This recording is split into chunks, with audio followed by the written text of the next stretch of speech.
الناس كلها عاوزه تخس ومش عارفه، وعمالين نسمع عن دايت الزبادي ودايت مش عارف ايه ودايت التفاح، وكل وجبتين بعد ما تنام، وجبه قبل ما تصحى، ومش عارف اغسل رجليك، وكله كلام ملوش اي نوع من انواع اللازمه. دكاتره اللي بتقوله دكاتره اللي بتقوله، بس لازم تبقى فاهم ان الدكتور مش عاوزك تمشي، هو عاوزك تقل شويه وترجع تاني. هو مش عاوز واحد منتظم، لان انت لو كنت 100 كيلو بقيت 60 كيلو مش هتجيله تاني، فمش هيستنفع. فانت لازم تبقى فاهم بس انت بتخس ازاي، اوكي، وجسمك بيشتغل ازاي، وبعد كده انت هتفهم اذا كان كلام الدكتور ده عقلاني اصلا ولا الكلام ده ملوش اي معنى وخلطبيطه. اوكي طيب بص يا سيدي، انا هاخدك ونرجع 10000 سنه لورا. الراجل كان بيبقى واقف في الارض كده عاوز يصطاد حاجه ياكلها، فبيصطاد وبعد كده بياكل. ليه؟ لان مش هيعرف يخزن حاجه والاكل هيبوظ. طيب جسمك بيعمل ايه طول ما انت بتاكل؟ بيعمل ايه؟ بيحرق من الاكل اللي بتجيلك اللي انت بتاكله، لانه بيتقلب حاجه اسمها جلايكوجين، وفي نفس الوقت بياخد من المسلز، العضلات. بيحرق من العضلات. جسمك الاول بيحرق من العضلات. ليه؟ عشان انت بتاكل، فانت مطمن، جسمك نفسه مطمن. طيب عدى 10 ساعات 12 ساعه بيحصل ايه؟ جسمك بيتجنن، بيخاف ان ايه ده ممكن ما يجيليش اكل تاني. طب اعمل ايه اعمل ايه اعمل ايه؟ بيسويتش المود بتاعه، الحرق بتاعه بيبقى من الفاتس، الحاجات بقى المتخزنه في البطن والارداف والكلام ده كله. بس الطاقه دي فيها ميزه وفيها عيب، هي بتخلص بسرعه، يعني ما بتديك بوست وبتحسه جامد قوي، بس في نفس الوقت ما بتبقاش مركز قوي. ودي اسمها سرفايفل مود. اوكي، ده بيبقى البني ادم في حاجه اسمها سرفايفل مود. بس بيحرق من الفاتس، فلو انت مخزن صباح الفل عندك حاجه تساعدك.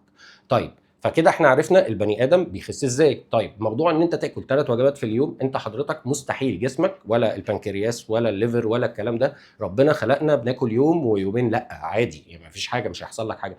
لا بس انا بحس بالجوع الصبح والظهر وبعدين انا مش عارف، اصل انت مش فاهم. اصل اسمع بس اسمع، انت عودت جسمك عشان تاكل في المواعيد دي، وجسمك بيطلع هرمون اسمه جريلين. اوكي، الهرمون ده بيفكرك بالاكل. لو سبته ساعتين راح، هيكرر تاني يوم بس اضعف، هيكرر تالت يوم في نفس الموعد بس اضعف، بعد شويه هيبتدي يختفي، فهتنسى موضوع الاكل. في اكسبيرمنت اتعملت في العشرينات، واحد قعد مش عارف اكتر من 450 يوم ما اكلش حاجه، اوكي، فانت تقدر تعيش من غير اكل خالص، كان بيشرب بس. طبعا اتسحل، كان حاجه كده والله العظيم، حاجه مش ممكن بقى.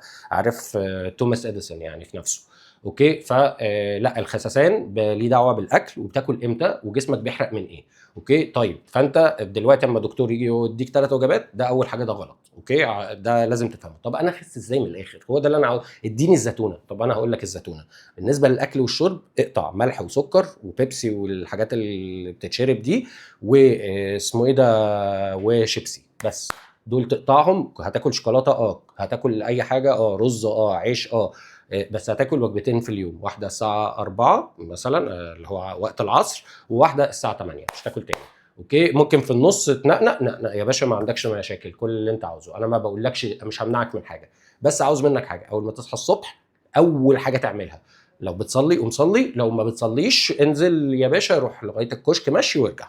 اي اقرب حاجه ليك خدها مشي وارجع. ليه؟ عشان انت جسمك اول ما صحي هو في انهي مود؟ مود الاستارفيشن. فبيحرق من ايه؟ بيحرق من الفاتس. والمشي في العموم بيقوي عضله القلب وبيعلي الحرق الطبيعي بتاع البني ادم. فطالما انا بعلي لك الحرق الطبيعي لمده طويله، ليه؟ لان انواع التمرين بتفرق في الحرق بتاعك على مدار يوم ويومين وثلاثه كمان.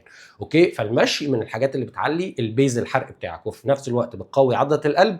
عشان كده هتوزع الاكسجين كويس في الجسم، فجسمك اما هيعمل حاجه اسمها انيروبيك ريسبيريشن، فجسمك هيبتدي يفوق، واما يفوق هيحرق كويس قوي.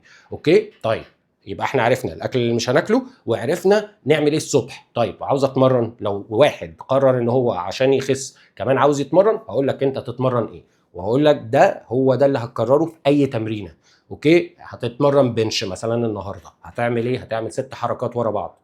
ايه 6 حركات ورا بعض؟ اي 6 حركات، فلات بتجاميعه، عالي بتجاميعه، اي 6 حركات، بس 20 عده ومن غير راحه وورا بعض، وقبليهم 5 دقائق مشي. اول ما تخلصها عيدها تاني، ادي تاني مره، ادي تالت مره، ادي رابع مره. مين بيلعب الحركات دي؟ كوره، هاندبول، اي حد بيلعبوا لعبات اما بيجوا يتمرنوا حديد بيتمرنوا بالطريقه دي. ليه؟ مبدئيا بتعلي التنفس بطريقه عاليه جدا، فالريسبيريشن بيبقى كويس جدا. بتحرق كميه فاتس مش طبيعيه. هي عيبها الوحيد لو انت في جيم محترم يعني ولاد ناس يعني، وجاي بقى وفي واحده حلوه وبتاع، وانت في رابع سايكل وبتلعب باي، هتبقى ماسك الواحد وربع والله العظيم وبتعمل مش هتطلع تبص لك بقرف فانت هتبقى ضيعت الفرصه. في التمرينه دي مش سهله، واللي هيقول لك ان ايه ده هلعب بكام ومش عارف ايه، صدقني هتقلل الاوزان ومش هتقدر. يعني الباي بتوصل واحد ايديك فاضيه مش هتعرف ترفعها، ده بيحرق جامد جدا جدا جدا. هل العب بقى كارديو قبل التمرين، امشي نص ساعه ومش عارف ايه؟ اياك. ليه؟ لان كده وانت في التمرين انت غالبا هتتمرن ما بين الوجبه الاولى والوجبه الثانيه، فانت عشان تتمرن في الوقت ده لازم هتحرق من ايه؟ من الجلايكوجين اللي لسه واكله، زي ما احنا قلنا انت لسه واكل، فانت كسر الصيام بتاعك. طيب كويس قوي، يبقى ده مكسره، يبقى انت كده هتحرق من الاكل اللي هيجي لك. طيب ما هو ما تضيعهوش في الكارديو النص ساعه اللي في الاول. انت الاكل اللي هيجي لك ده برضو ايه؟ هتحرقه في التمرين، فعشان تحرقه في التمرين ابتدي بالويت ليفتنج من غير ما اسخن. ما انا اديتك 5 دقائق تسخين اللي هم ماشي، وبتلعب 20 عده في اوزان خفيفه، فعمرك ما هتتصاب. دي ميزه برضو التمرينه دي، انها اسمها سايكليك كوادز. طيب فده بالنسبه للاكل والتمرين. غير كده اي حد بقى يقول لك اصل فصيله دمك بتفرق، مفيش، ملهاش معنى. يعني باشا ملهاش معنى والله العظيم. طيب اصل انا جربت دايت مش عارف اصل الزبادي مش عارف اليوناني ده هو اللي بيخسس. يا باشا يعني قبليه ما كانوش بيخسوا. يعني بص ركز بس ان ايه، هتسمع فتاوي كتير كلها الهدف منها ان هم ياخدوا منك فلوس، الحبايه اللي بتخلي الاكل ولا مؤاخذه ما يتهضمش. طب حضرتك ما انت هتتعب نفسيا وجسديا، هيبقى الهرمونز بتاعتك مش ستيبل، هتبقى مش قادر يعني. ما خلي بالك، ما هو انت كل حاجه هتاثر على الهرمونز بتاعتك. انت يا باشا لما بتصحى الصبح تمشي ال10 دقائق دي بتعمل حاجه اسمها انهانسنج للبيتويتري جلاند، الغده اللي هي في الدماغ دي اللي هي مسؤوله عن تحفيز التستوستيرون في الجسم كله. فانت لو قعدت تواظب على دي شهرين اساسا ورحت تحلل تستوستيرون، هتلاقي نفسك ان انت اعلى من سنك بكتير، يعني احسن من سنك بكتير. اللي هو مثلا لو انت 35 سنه يقول لك ايه انت في سن واحد عنده 25 سنه، تفرح بنفسك، بس يعني ملهاش اي لازمه. المهم بس فانا ده اللي انا بقوله لك، او بقوله لك الخساسين سهل. طب اشرب مش عارف ايه، طب اكل ايه، الموضوع سهل. كل اللي انت عاوزه بس ابعد عن الحاجات السم. يعني الشيبسي ده سم، البيبسي دي سم، السكر ده سم.